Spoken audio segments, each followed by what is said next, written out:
UFO Princess Valkyrie. This shit is hilarious. This is, I mean, I don't like big busted. Like that's why I don't own Divergence Eve or anything like that. I don't really like big. This chick's big busted, but this is, you know, basically most of the time she's this little girl, and she only turns into the big, grown-up version of herself in certain situations. But like but you know, you have to understand, UFO Princess Valkyrie came out before the big Moe thing came out. This is older than, this is pretty old series. This is like maybe 2000, 2001, something like that. I mean, it took a long time just for these to come out in America. This is season 1, 2, 3, and 4. And I don't think I've seen 3 and 4. Like, this is on, I think this is next on my watch list after I finish Haruhi, because I've seen all this other stuff. But yeah, it's pretty good. A lot of sexual stuff. It's all, you know, Edo stuff, and you know, Moe, obviously, because they're all little girls. But, you know, it was still done before the whole Moe shebang started. So, you know, I'm sure the season 3 and 4 were made more. Vandred, awesome series. Awesome. Just the concept of it is awesome. If you haven't seen it, the concept basically is men and women got into a massive sexism war or some shit like that, and all the women ended up moving to another planet, and all the men stayed on Earth, and they, you know, they procreate with. So basically, all relationships are gay, all men are gay, all women are gay. There are no, you know, cross sexual relationships and stuff. Just that alone makes this anime fucking awesome. And I even gotten into the mecha part of it, the bread and butter of it. Vandred is the name of the, you know, it's this big ass like starship. It's like, you know, the Enterprise kind of thing that they fly around in and stuff. And obviously they launch these. It's really cool. It's like these transformer things. This is another Gonzo animation, earlier Gonzo animation series. And they're like jet fighter things, you know, kind of like Macross, but they transform into robots, and then they also merge with each other. So basically the main theme of it is, you know, which happens in the first episode, is it's funny how they portray it. They don't really show any lesbian stuff. They don't show any gay stuff really, but you can tell they have gay-ish characters, and they have manly-ish characters, and then they have, you know, the girls, and they have the manly girls. And it's pretty cool how they differentiate all that. And I think they call the manly girls like Oma or something like that. Fama and Oma or something like that. I don't know. It's pretty cool. But anyway, the main thing is this guy the women sneak to Earth, and the men just made this really awesome ship called the Vandred or whatever. And the women come and they steal it. And that's like episode 1. But there's a whole bunch of men that were basically that snuck aboard because they were doing something else or something. I forgot what. And they snuck aboard, and basically the women capture them. And it's hilarious. The interactions are hilarious because these women haven't seen men, and the men haven't seen women. So they're all like, you know, nobody can figure anything out, and it's just awesome. Everything about the series is fucking awesome. If you haven't seen it, you got to check it out. It's wall-to-wall entertaining. It's so original. I can't even. Oh god, it's awesome. The next to that is another fucking awesome anime. Probably, I mean, definitely in my top 10. Witch Hunter Robin.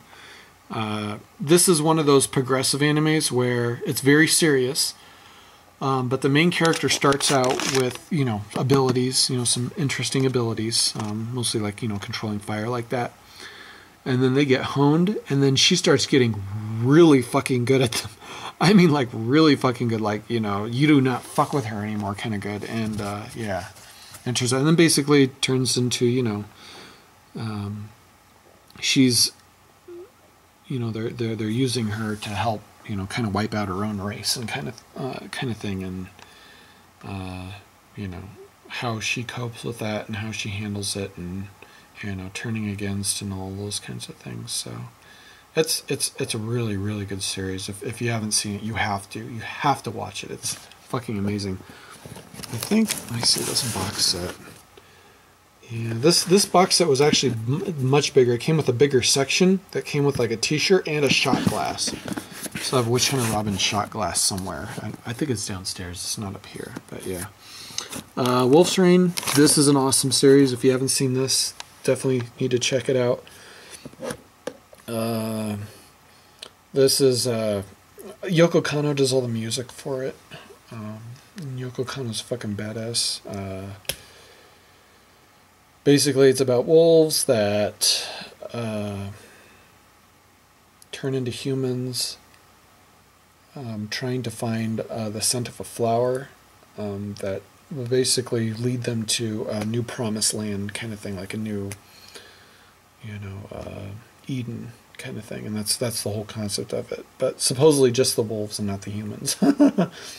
But it's pretty cool. It's a pretty awesome series. It's got a really good ambience to it. This is the X movie, based on the X 1999 manga. I have this on Laserdisc. I'll show you guys some other time. I don't really feel like it right now because I'm on the X's and I'm almost done with this video that I've been shooting. I mean, I've been shooting this for a long ass time. Like, I'm going to be posting cuts of this probably maybe like once a week or something.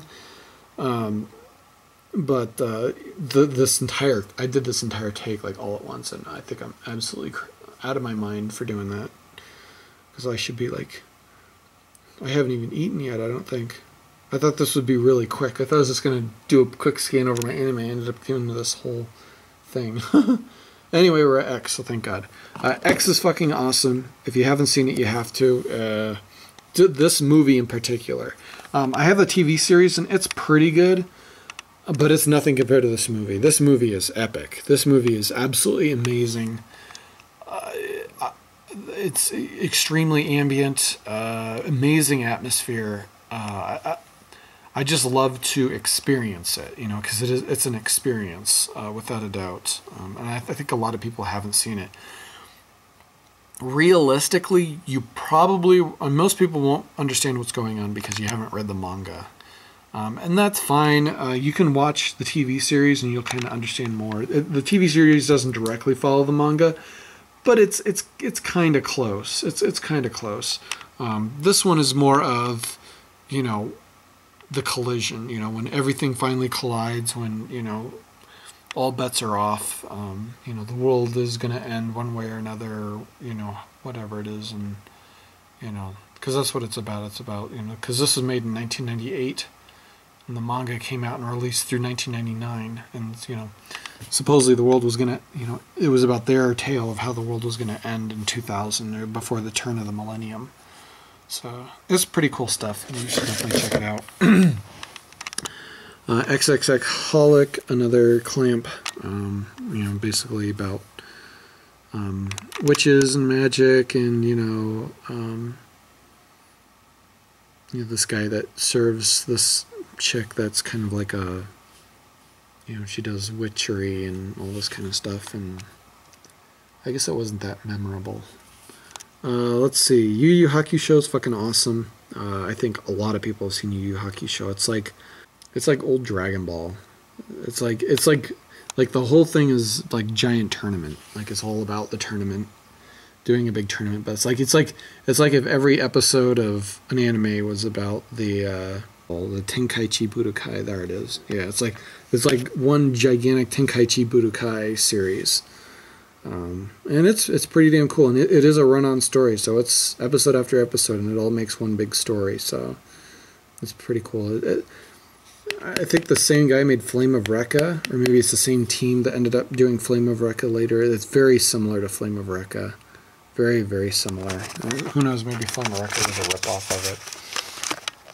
I'll scan over my manga really quick. I'm not really going to go into it. I don't have a lot of manga. I like anime more than manga. I have a lot of digital manga too, like all of Berserk and Claymore and stuff like that. I have digital mangas of, but like Gundam has been my primary focus, and that's why I collect all this Gundam. I'm a huge Gundam fan, and obviously they're coming out with a new Sailor Moon volumes and stuff. I don't remember if I'm behind. I might be behind on the new Sailor Moon. This is the old Sailor Moon stuff. They originally released it under Mixzine. You might not be able to see it that well, but it says, these say Mixzine on them. It's there originally. And then eventually they became Tokyo Pop. So yeah, way back then, and Tokyo Pop ended up releasing. But they got all of it. I mean, this is Sailor Moon through Sailor Stars. They did every single volume. But see, look how thin these are compared to these. So yeah, so what was really annoying about reading these mangas, because they call her Bunny in this, which is annoying as shit. You know, it's like everybody calls her Usagi. You know, I mean, I guess you could call her Serena, but I can't stand the English. I mean, I know I started, my roots are the English version of Sailor Moon, but I honestly can't stand this English version of Sailor Moon anymore. I can't stand it. Now that I've been experiencing Sailor Moon Japanese for years. I mean, we're talking, like, because when I first saw Sailor Moon, it was like, in English, it was like 1995. So, and I got into the Japanese version of Sailor Moon in 1996. So from 1996 until now, or, you know, and ongoing, I've been into the Japanese version of Sailor Moon. So that's what I'm into. So to me, it's all Usagi and stuff. And, you know, I remember Serena, I remember Darien, I remember those English names, but I don't really care about them. I don't care about, because all the stuff that they represented was a lie. It was all the cut versions. It was all the edited Sailor Moon, the untrue versions, you know, complete episodes that were completely cut and didn't even exist and shit like that. All this, and they're naming her Usagi, which is freaking awesome, which they should have done in the first place. And then I got Alien 9. I got other shit. I got a whole bunch of, you know, my Blu-ray collection and shit like that. I never collected American DVDs. I mean, I have a couple, but I never really collected any of the American DVDs, really. I went straight to Blu-ray, basically, because I knew Blu-ray was coming. Animation didn't matter too much, because, you know, it wasn't designed back then for that resolution. So if you make old animation really high res, then, you know, obviously it doesn't become that amazing anymore. This is my canned LCL from Evangelion. You can see it back there. I'm just doing a quick scan over to kind of show you some of my stuff here. This is the very first DVD release Animigo ever did for Bubblegum Crisis. So, like, if you ever wanted Bubblegum Crisis on DVD, this is the very first way you possibly could have gotten it. This is before they even released individual volumes. They released it as a DVD. I don't know what the hell they call it, DVD multiplay. But I mean, this is like right when DVD was first coming out. So I got this really cool thing, and it was really awesome. It was really expensive too. They were asking a lot for it, but yeah, I mean, basically, it's you know, they did not make many copies of this. I can tell you that right now. But that's why I got it up there, because it's kind of a rare thing, and just some other shit I have. But yeah, so that's about it. All right, well, I'm gonna cut out the video, and you know, you guys have probably seen this over the course of several weeks. Not that I'm expecting an immediate fan base. I haven't posted any of my channel ever, so this will be the first volley of videos I'm putting out consistently. I'm gonna let you know, them just stay up there for a while. I'm gonna let them stay up and let people check them out and browse through them, and, you know, look over things and view my opinions and stuff like that, and comment on stuff. And depending on your comments and feedback and views, is you know, whether I'll do more, or, you know, you guys will pretty much be directing me on if I make more, or what you'd like to see, and all that kind of stuff. But it won't be for a while after. I have to assess I have to assess everything first. I have to assess what people think, and what people like, and what people don't like, and then kind of make a model after that. So this is mostly just testing things out for now, and we'll see how it goes. Thanks for watching, guys.